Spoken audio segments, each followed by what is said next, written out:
time can be very difficult for students. They essentially have to learn an entire number system because time is based in the number 60 instead of the number 10, which is what students are typically working with.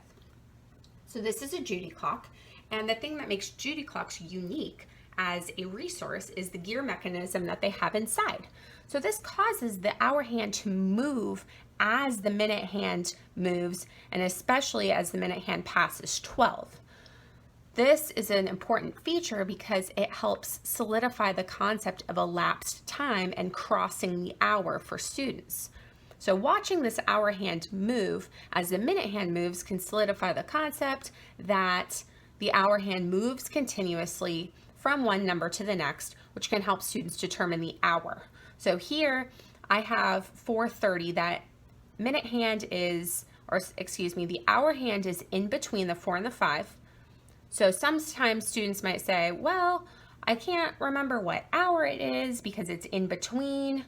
But seeing that relationship and understanding that this hour hand has not yet reached the 5 will help students remember and learn that this is 4:30. So any cheap plastic clock that allows for the time to be changed by using a gear will also work. I linked to both the Judy clock and a cheap plastic clock on the time page. So there's different ways to use this clock. First, students can get practice telling time because the clock is clearly marked with this number of minutes that corresponds to each number. So if you don't have a Judy clock, you can use the labels that I put on the time page, print them out, and label it yourself. You could also just label it with a Sharpie.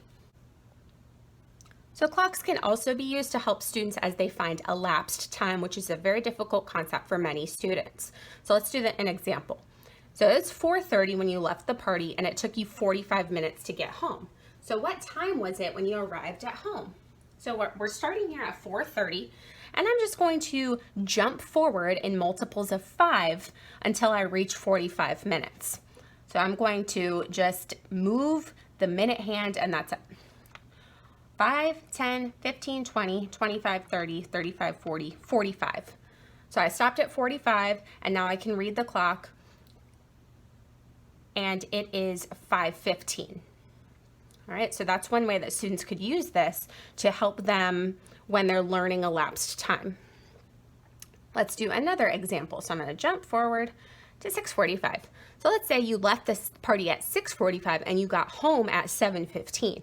So this time I don't know how long it took me. That's what I'm trying to find out.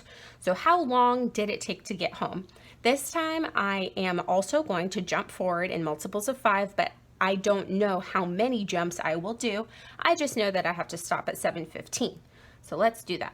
5, 10, 15, 20, 25, 30. Okay, so I got to 7:15, I stopped, and that was 30 minutes.